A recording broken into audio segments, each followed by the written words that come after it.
All right, so today we're going to get started in on Chapter 11. Not the bankruptcy kind. That's a joke. All right. We're going to be talking about alcohols and ethers. You're going to recognize at this point that a lot of the reactions that we're going to be talking about, we've already touched on a little bit. But we're going to take a little deeper dive into them, okay? So we're going to be talking about alcohols, how we can make alcohols. We already know some of that, right? How can we make alcohols? From alkyl halide, you use water. Okay, you can use an alkyl halide and you can add an OH to it through a substitution, right? You'd use water if it was an SN1 type reaction. You'd use hydroxide if it was an SN2 type reaction.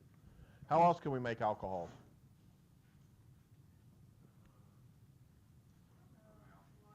From an alkene and water and acid, that's right. Yeah. So we've already seen several ways in which we can make alcohols. So we're going to talk about those more today as well. Alcohols are nothing more, for all practical purposes, than organic derivatives of water. That's how I like to think about them. So a lot of the things that you learned about in terms of the chemistry of water applies to alcohols. Okay? So if we can add water across a carbon-carbon double bond, we can also add an alcohol across a carbon-carbon double bond. Okay? So a lot of these things, if you'll start putting them in this type of category, you'll recognize that things are quite similar. What separates an alcohol from an ether? Another R group. That's right. So ROH is an alcohol, ROR is an ether, right? They are, you can synthesize ethers from alcohols, and we'll talk about that as well. Okay? So, before we get into that, let's jump back a little bit into Chapter 10 and try to refresh a little bit there. Which radical is the most stable? D? Everybody agree with D? Anybody want to have an alternate? Yeah, D's the right answer. Why is it the most stable of all four? I get why it's more Because because it's got the whole, it's tertiary and all that good it's stuff. tertiary, but so is B. I know, and I'm assuming it's something to do with the one, with the alkene. It's closer to the alkene. What is it? Resonance. Resonance. That's right. So this is not only tertiary, but it is in resonance with the alkene. So this is an allylic radical, and we can draw resonance structures for it. Here, we cannot draw resonance structures for it, right? So, good. What is the expected stereochemistry of the organic product derived from this reaction?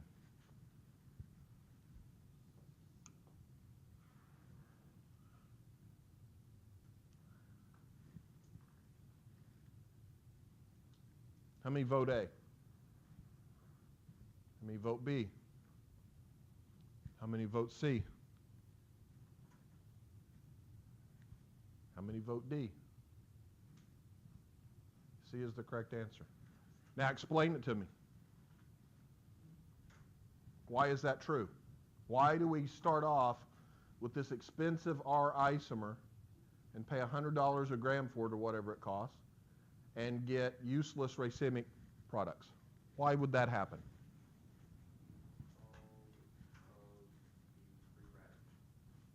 Okay, what about it?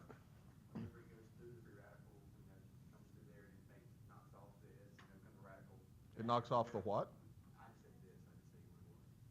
But anyway, when it comes back and adds in, it can add like either sister trains on the same side, opposite side, so you get two different, you get equal amounts. Okay. That was a You're very on the, simple terms, but yeah, we're not using the right terms, but you're on the right track. So basically, in the initiation step, we're going to generate chlorine radicals, right? Those chlorine radicals will abstract the hydrogen from the benzylic position. When that happens, you end up with a free radical on this carbon. What's the geometry of that free radical? It's trigonal planar, right? And so now that radical then reacts with chlorine to form the product. And the radical can attack the chlorine either from the top or from the bottom, and that's how you get an unequal mixture, which is kind of the road you were going down. Same just without all the good terms. Yeah, without all the good terms. Is there another question? Huh? Is there another question? There is. Okay, so let's not answer.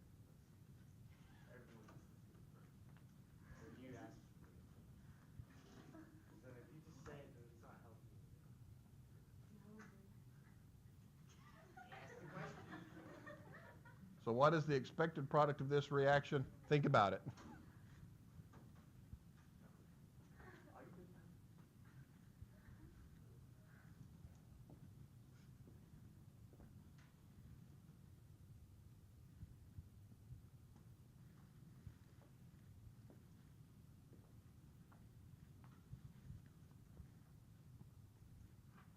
Okay, you've had enough time to think about it. How many vote A? How many vote B? C? Or D? D is the correct answer. Now, why is it the correct answer? It would be a very stable radical. That's absolutely correct. But it's not the whole answer here. If we did chlorine, would we have ended up with D as a high yield of that reaction? No. What do we remember about bromine and free radical halogenations? It's very selective for the most substituted hydrogen, or the hydrogen on the most substituted carbon, I should say, right? And it has to do with stability, right, of the bromine radical. So the bromine radical is very stable. It doesn't like to react. Well, it does react, but I mean, compared to chlorine, right? So it has to react with the most reactive hydrogen, which would be the most substituted. Okay? So free radical halogenations with bromine are actually practical on a laboratory scale, whereas free radical chlorinations on a laboratory scale are rarely practical. Because you would, if this was chlorine, you would have expected to get a whole series of products, and then you would have had to separate them. Now, would this have been the major product? Probably, but it wouldn't have been insignificant quantities of these other ones. This is going to be greater than 98%, just this product. Okay, so very, very useful. One more. Which is the reactive intermediate when 1-octene is treated with hydrogen bromide in the presence of peroxides?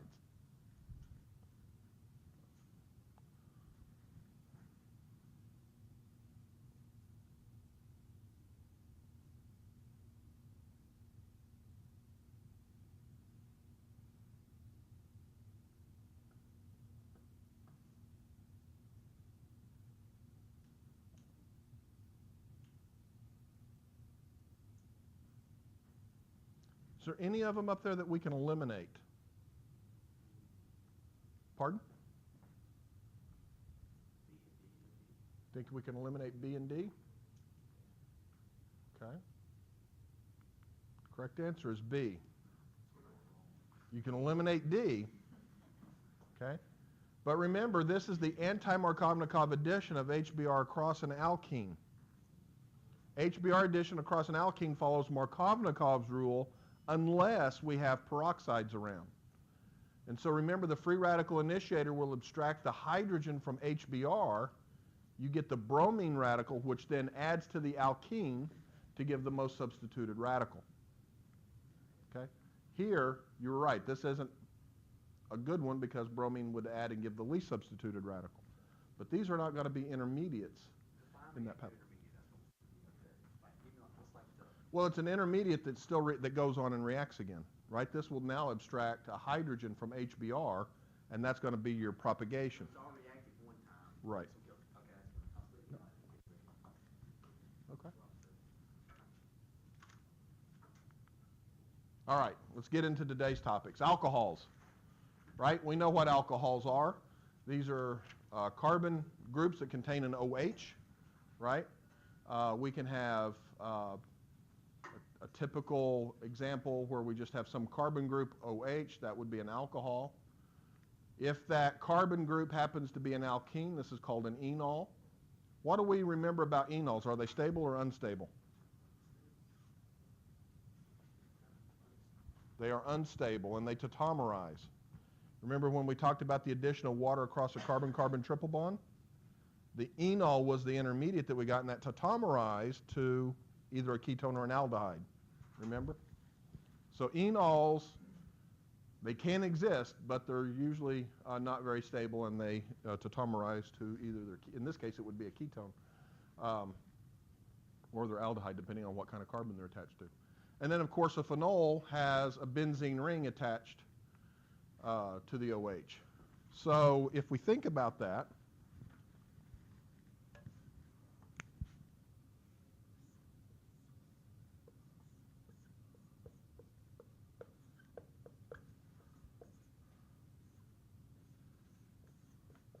so if we think of phenol versus enol, what looks similar about them?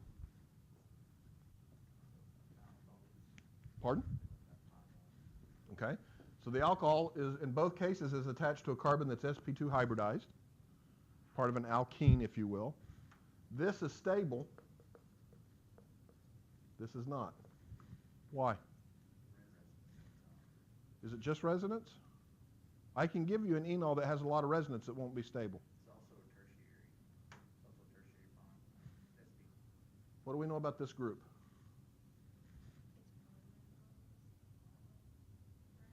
Yeah? Yeah, that's true. Let's play hangman. Aromatic. What do we know about aromatic? They're unusually stable. Okay? Aromatic systems are unusually stable. We'll talk more about that in a later chapter this semester, but we briefly talked about that last semester. Aromatic compounds are more stable than a typical alkene. Okay? And so they have special chemistry. So a phenol, in a way, looks like an enol, but it's actually a stable enol. It will, you can put it in a bottle. Okay? Here's some real-life examples, of course. Ethanol. Where do we get ethanol?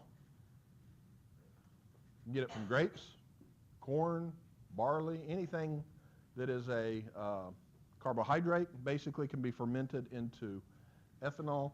This is the kind of stuff that the moonshiners make, right, out in the woods, is ethanol. Where else can we get ethanol? It is in your gasoline. It's added as an oxygenating agent, right? And do they get that from corn?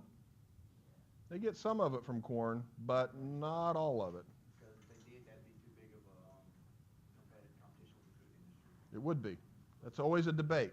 What do we do? I mean, we can grow a lot of corn and feed a lot of people, or we can grow a lot of corn and fill our tanks.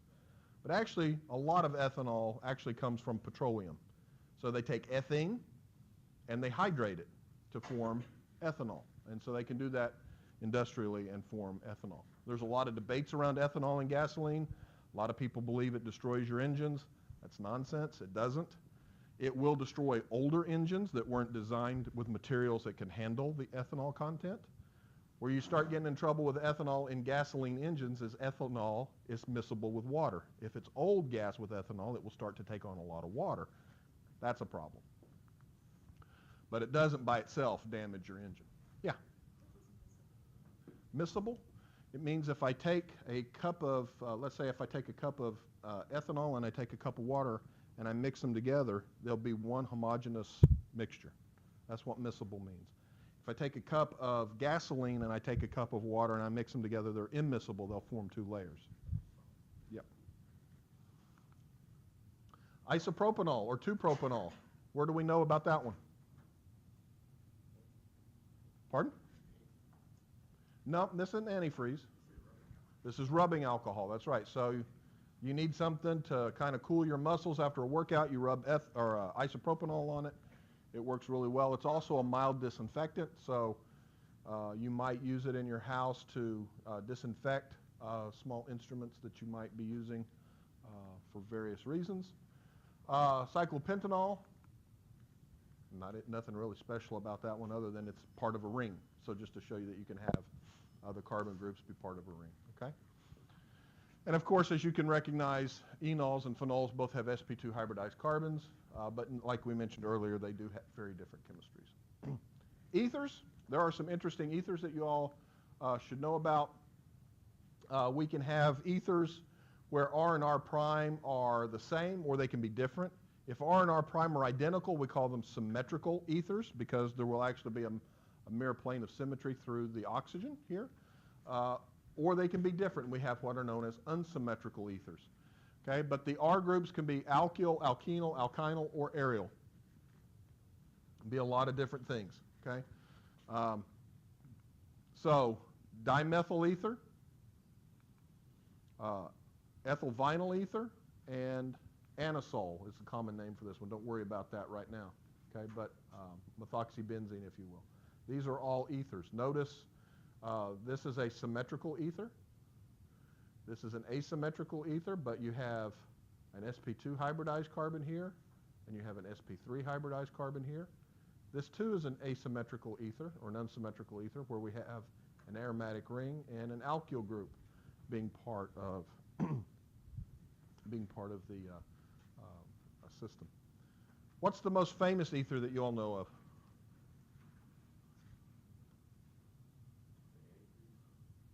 No.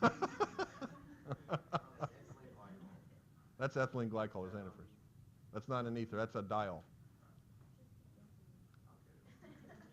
Diethyl ether, anybody ever know anything about that? It's a good solvent. You probably use it in organic chemistry labs, right? We use it quite a bit. Historically, though, it's important because it was one of the first anesthetics that they used in the medical field, right?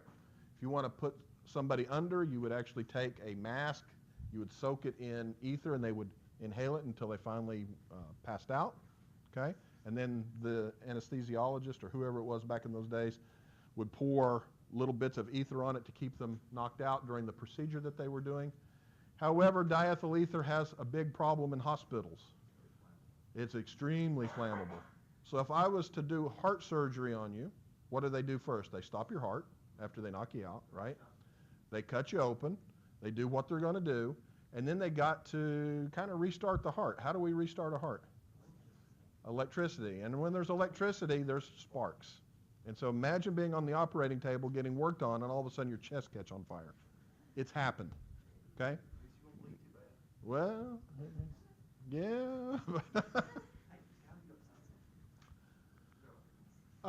Melting points and boiling points typically increase with the size of the R group in what's known as straight chain alcohols. That is, they don't have any branching groups. It's just a straight chain with an OH at the end. With branched alcohols, typically form a separate subgroup with very similar properties. Solubility in water. Remember your solubility rule of thumb. What did I teach you about that? What rule was that? The 5 carbon rule, right? And so if a molecule has 5 or fewer carbons per what? What functional group? It's got to be, can't just be any functional group. A functional group that can hydrogen bond, right? Then it's typically water soluble. And so if we think about that for the simplest of alcohols, small alcohols that have 3 carbons or 4 carbons typically are very, very soluble in water. Alcohols that have, above 5, like 8, the solubility's not really very good. So for example, methanol is completely miscible with water, okay? So if Gabriella took a liter of water and a liter of methanol, mixed them together, she would have a little less than 2 liters actually because of the volume of mixing, but you would have essentially basically 2 liters of alcohol water mixture, okay? Ethanol, also completely soluble in water. If you ever go into a bar and order a drink and they mix that drink for you, it does not come out as 2 layers. It is a homogeneous solution because ethanol and water are completely miscible. Propanol, 1-propanol is soluble in water. Isopropanol also is soluble in water, right? Because you don't worry about using rubbing alcohol at home and then washing it off. It's completely miscible. However, things like this start to have drastically smaller solubility. So for example, how would we name this one? 1-butanol. You can get 8.3 grams of 1-butanol in 100 milliliters of water. That's its solubility. I would not call that completely miscible, but that's pretty darn good. However, how would we name this one? How many carbons do we have? 9, so how would we name it? Na. 1-nonanol, right. Notice very little in 100 milliliters of water. So if Gabriella took a liter of this and a liter of water and she mixed it together, she would actually see 2 layers. And at the interface of those 2 layers, it might get a little fuzzy because there would be some solubility going on there, but very little. You would have these 2 layers that would form. So don't forget that solubility rule of thumb, that 5-carbon rule that I taught you last semester. It's going to be very important as you look at the physical properties of alcohols and ethers. Okay? We know that alcohols and ethers have dipole-dipole interactions, right, because we have these polar bonds. We also know that alcohols are capable of forming hydrogen bonds, right? So are hydrogen bonds good things or bad things? They're good things, right? And so you can take a small alcohol like methanol, and it will actually form hydrogen bonds with itself, okay? With other molecules of itself, I should say. And so you can form these hydrogen bonds. And do we just form one hydrogen bond? Or can we form a hydrogen bond with this one to another one? Yeah, we can form this entire network, just like you can in water, with hydrogen bonds. And that's going to have an important impact on the physical properties. If you look at the molecular weight of methanol, you might predict that at room temperature, it probably should be a gas. But at room temperature, it's a liquid. And it's a liquid because of these hydrogen bonds that form. They're fairly strong, and it makes the molecule actually behave as if it's heavier, okay, if you want to think of it that way. We also know that hydrogen bonds can be affected by steric factors. Okay, so for example, we have primary alcohols, secondary alcohols, and tertiary alcohols. And as you see, as we go from left to right, we're increasing that steric hindrance. What's that going to do to hydrogen bonding? It's going to make it harder. Why is it going to make it harder? It's more crowded. That's right. So it's harder to get close to one another, right? So we can have increasing ability to hydrogen bond this way, increasing steric hindrance. So primary alcohols, you would expect to have stronger hydrogen bonds than secondary alcohols. So if I have a secondary alcohol that is of similar mass to a primary alcohol, which one would you predict to have the highest boiling point? So we have a primary alcohol and a secondary alcohol that are of almost identical mass. You would expect the primary to have a little higher boiling point. Why? Stronger hydrogen bond. That's exactly right. Okay? So we can use the structures then to predict the relative range or relative order of things like boiling points. Okay? So we know that alkanes, for example, only have van der Waals forces. So let's look at things that are very similar in pretty close to molecular weight of one another. So here we've got a pure hydrocarbon. The boiling point here is 0 degrees Celsius. So this is butane.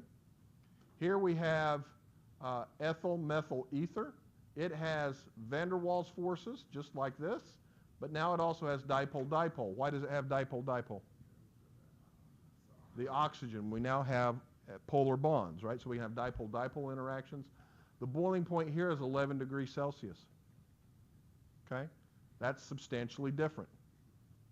Now, we move this oxygen to the end, and now we have, why would we name that?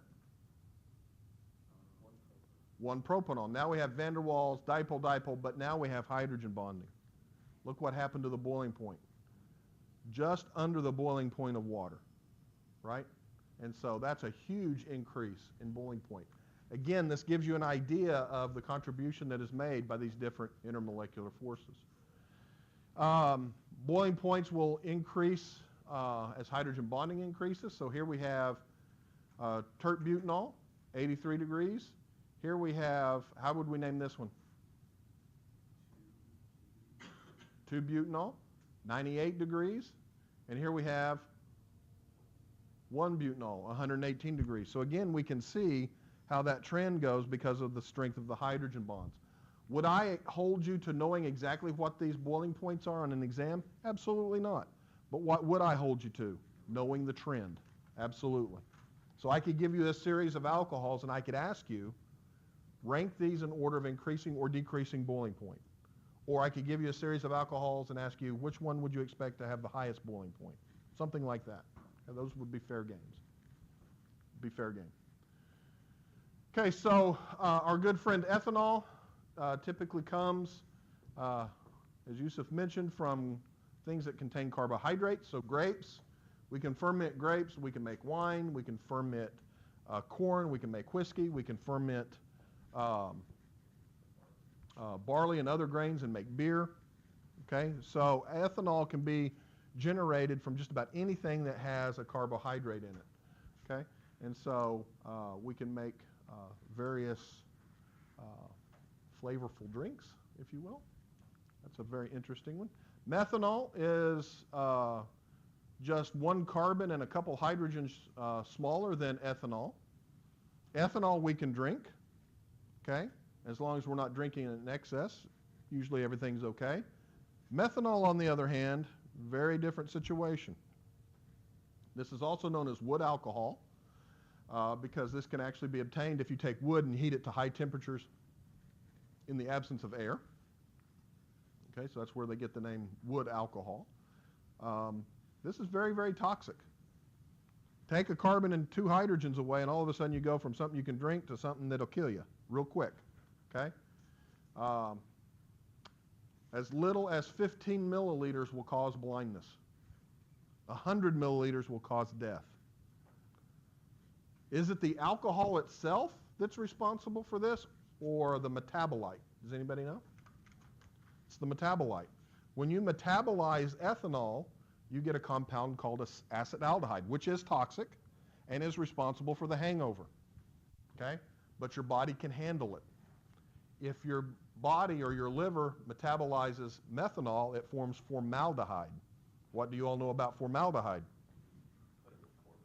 You preserve tissues with it. What is a preserved tissue by definition? Dead. Dead tissue. That's right. So, again, it's not the alcohol per se, it's the metabolite.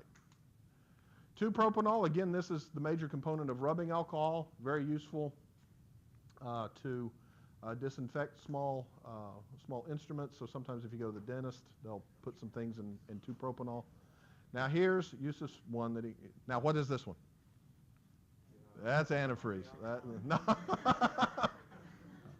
Ethylene glycol. This is the major component of old antifreeze. New cars don't use this anymore as antifreeze. Now we use propanediol instead of ethylene glycol. So it turns out this is a major component of the old yellow antifreeze that we used to use in cars. It works really, really well. Very easy to make. It's extraordinarily sweet, actually. I have actually tasted a little bit of it on accident before. I don't recommend that for anybody. Just take it's as sweet as sugar, but it's very, very toxic. And so the old shade tree mechanics would go out and work on their pickup truck, right? They would drain the antifreeze water mixture in a bucket and set it aside. And what would happen? Dog will come around and lick it, and that tastes pretty sweet, and they'll keep licking it, and they'll keep licking it, and they'll keep licking it. And then they'll fall over dead, okay? Also, children got into this, and that's why they made it look like this radioactive yellow kind of looking color, because they almost kind of look like Mountain Dew, unfortunately. But kids would drink it as well if you kept it around the house, and it would kill them as well, and so that's not a good thing. So they went to a different glycol, which is less toxic for those reasons, more environmentally friendly. Some other interesting ethers. These are called the crown ethers. Can anybody tell me why this is called 18 crown 6? 2, 4, 6, 8, 10. Well, there's 18 units in the crown, right, in terms of atoms, and there's 6 oxygens, okay? And it turns out that these so-called crown ethers are very interesting. Would you predict that this is soluble or insoluble in water? It is soluble. That's right. It is very soluble in water. And it turns out that these little things form these little cavities, and they're called crowns because if you build a model of it, it actually looks like the oxygens are on the top of a crown. Okay?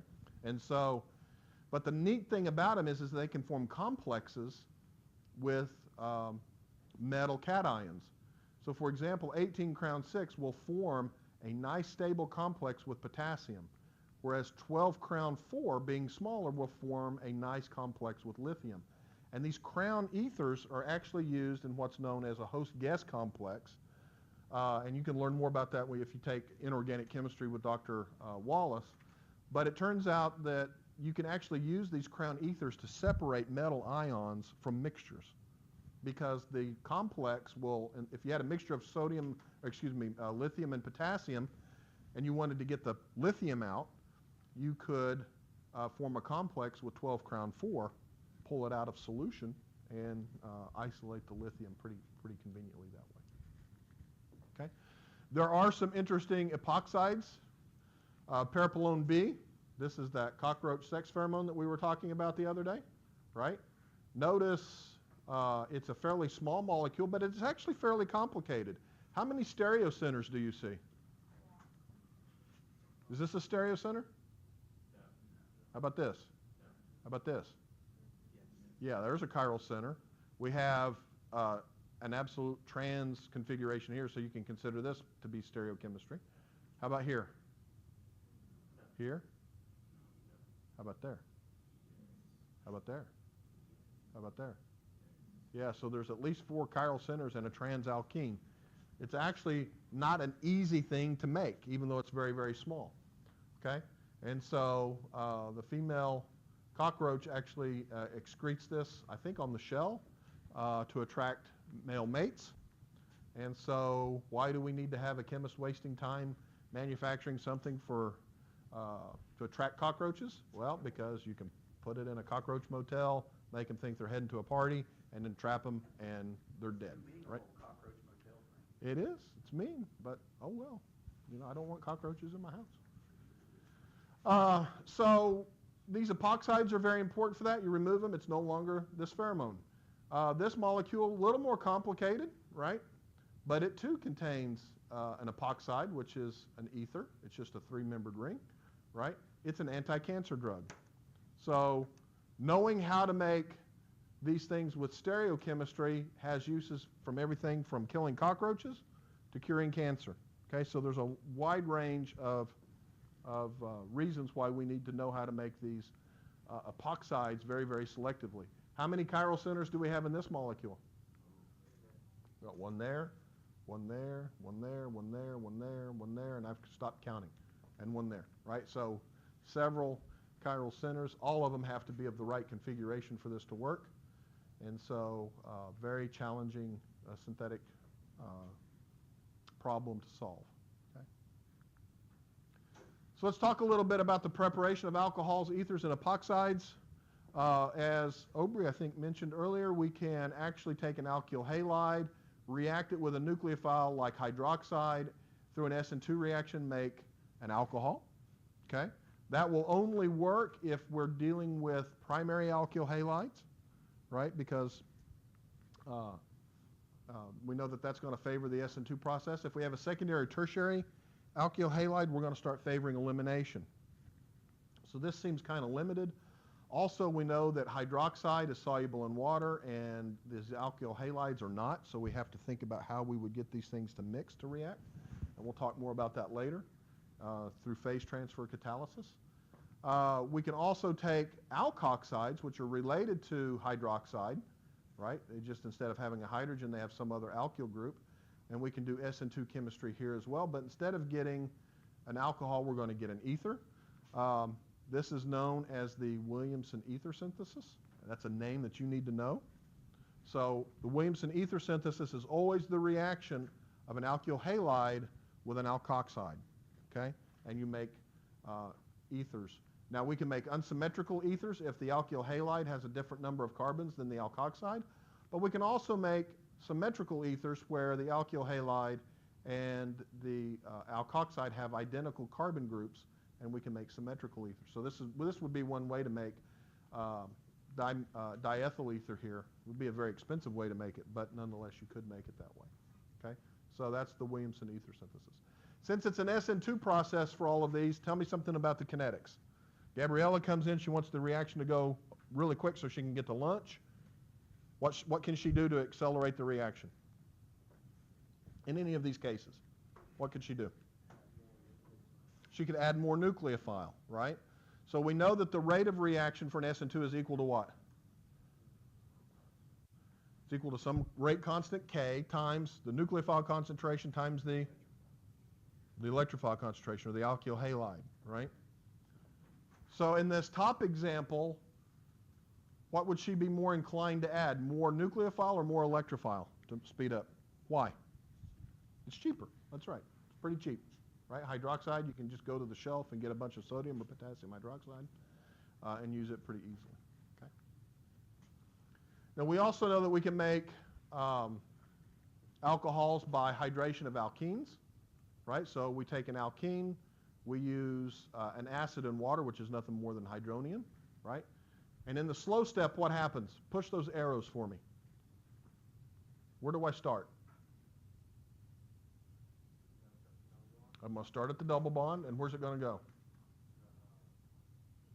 To the positive charge? To the hydrogen. And then what happens? Yep, very good. And so that's what's going to happen, right, in the first step of the mechanism, and we end up with a carbocation. We're going to stop, pause, and think now because we've got a carbocation. Can that one rearrange to a more stable carbocation? No, because it's already tertiary. Anything that it would rearrange to would be primary, and that's no good, right? Why is this the slow step? Because it's not fast? Because it's a lot slower than that, than H2O plus the carbocation. That's true. Okay. Why?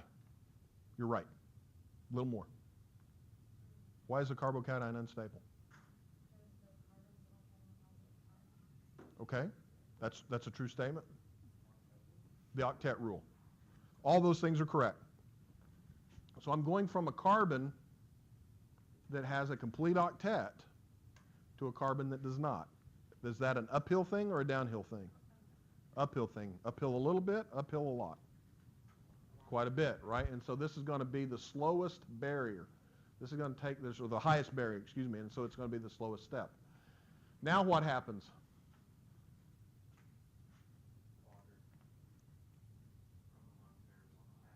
Okay, so now we have nucleophilic addition where the lone pair on water reacts at the positive charge of the carbocation. And we end up with an oxonium ion, or a protonated alcohol, if you will. Okay? Is this stable? Nope, but this is fast. This is really fast because we're forming a bond, right? We're getting everything here has an octet, right? And now we have a deprotonation where the water now comes in and reacts, and this is wrong. I don't know why they did it this way. It comes in and reacts with the hydrogen, right? And you end up with the alcohol, plus you get your acid back. So we started with acid, we get acid back, so this is acid catalyzed. We don't need a lot of acid to do this. Why acids are good for this type of reaction? Would HCl in water be a good example? Why not? That's right, the chloride is also a good nucleophile. If I want to take this and convert it to the alkyl halide, HCl is a good choice.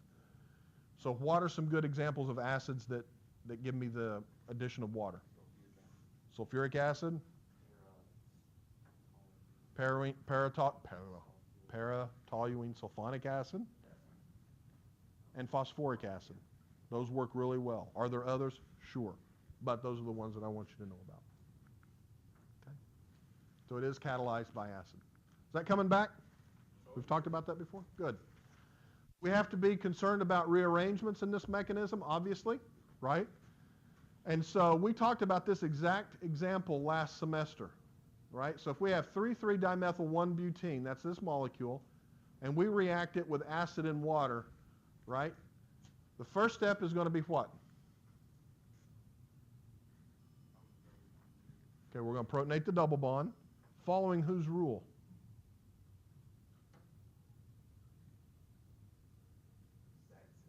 Zaitsev is the formation of alkenes. Markovnikov, that's right. And so Markovnikov's rule states that the hydrogen goes to which carbon? The one that's most substituted? Least substituted, or the one with the most hydrogens, right? And so we end up with a secondary carbocation. Now we've got to stop, pause, and think. Can this rearrange to a more stable carbocation? It most certainly can. We can have an alkyl shift, right, that will give us a tertiary carbocation. The cardinal rule for carbocations, if a carbocation can rearrange to a more stable carbocation, it will. Okay? So we end up with this tertiary carbocation, which then reacts with the water, undergoes the deprotonation, and you end up with 2,3-dimethyl-2-butanol. Now, if that's what you want to make, this is the way to go. But what happens if Gabriella wanted to add the OH right here? How can we do that? We can't do it this way. But we can use that two-step process that we learned last semester. Oxymercuration, demercuration, right? So I'm not going to spend a whole lot of time on it. But remember, in the oxymercuration step, the alkene reacts with mercury in the presence of water and THF. Does anybody remember what the color of this was? Kind of a USM gold color, right? And what happens when we add the alkene to that and we stirred it? Not yet. What happens in this step? It went clear and colorless, right? And we ended up generating an organometallic species. There's a carbon-metal bond. Remember, now we've added the oxygen and the mercury across the double bond through a mercurinium ion, right? And so this is why we call this the oxymercuration step. And of course, acetic acid is a byproduct because we're starting with mercury acetate. And so it starts to smell like vinegar as the reaction proceeds. Then what did we add? Sodium borohydride under basic conditions, and we did the demercuration. I don't know why the hydrogen's just showing up. There we go. And what happens is we basically reduce this off with this reducing agent, and we replace the mercury with a hydrogen, right? And now we have our alcohol. Now the mercury's been reduced to metallic mercury, and it falls out of solution. What did that look like? Little tiny bubbles, globs falling out. Kind of looked black at first, right? And then once it all settled to the bottom, we had that typical mercury look. Okay? It's a simple procedure with very high yields. Okay? Typically, yields for this are 90% or better. The reaction's usually fairly quick. We can do most of this at room temperature very easily. I did this as a demo in class in just about, 6-7 minutes?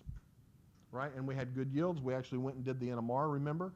And we saw that, in fact, we were getting, what types of alcohols here, Markovnikov or anti-Markovnikov? We get Markovnikov alcohols, but no rearrangements. If we want anti-Markovnikov alcohols, that's the hydroboration oxidation sequence. Okay? Got to keep those straight. Okay? So if we look at some examples, this is pretty close to the example we did in class, right? 96% yield, you get the secondary alcohol. We proved that by NMR last semester, except we used 1-octene instead of 1-hexene. 1-methylcyclopentene, doing this procedure, you get 1-methylcyclopentanol, decent yield. 3,3-dimethyl-1-butene, you get no rearrangement product. You get the secondary alcohol without rearrangements, 94% yield. That's pretty good, right? And again, it's the Markovnikov product. This does not go through a carbocation intermediate. Remember that mercury is bound to both carbons of the alkene, and it bears the formal positive charge. Okay, so no carbocation, no rearrangement. Okay? Now we can think about the stereochemistry of the oxymercuration reaction pretty easily. Okay, so the mercury is going to add. You're going to get this mercurinium ion. As it's drawn, the book should have actually put this coming out towards us. Think about that. Now, water can either attack the least substituted carbon, or it can attack the most substituted carbon. Which one does it attack? It attacks the most substituted carbon, and that seems counterintuitive, doesn't it? Because usually a nucleophile wants to attack the least hindered carbon. But why here will the water, which is a poor nucleophile, attack the most substituted carbon? This is the weakest bond. That's exactly right. And weak bonds are easy to break. And so you end up adding. So we're going to add the water and the mercury in a trans-type fashion. Okay? Very similar to how in the halohydrin formation, right? Except instead of having a bromonium or a chloronium ion, we've got a mercurinium ion. And so the OH and the mercury are going to be on opposite sides. And then when we do the reductive removal of the mercury, we end up with this product. Yes, ma'am?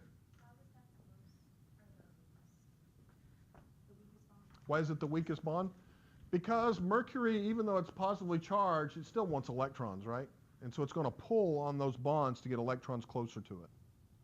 Now, if it tugs on this bond, if you will, and I'm using a very rough analogy here, right? If it tugs on this bond, putting more electrons here is going to put a partial positive charge on this carbon, right? What kind of carbon is that? Primary, secondary, or tertiary? It's secondary. If it tugs on this bond, it's going to put a partial positive charge here. And this is a what kind of carbon? Tertiary. And tertiary carbons are more able to handle positive charge, right? And so it's going to tug on this one more. Actually, it's not a perfect triangle. It's kind of lopsided, right? And so this bond's going to be weaker because this carbon can better handle the partial positive charge. Does that make sense? All right. We are going to continue with this on, what's today? Today's Wednesday. So Friday.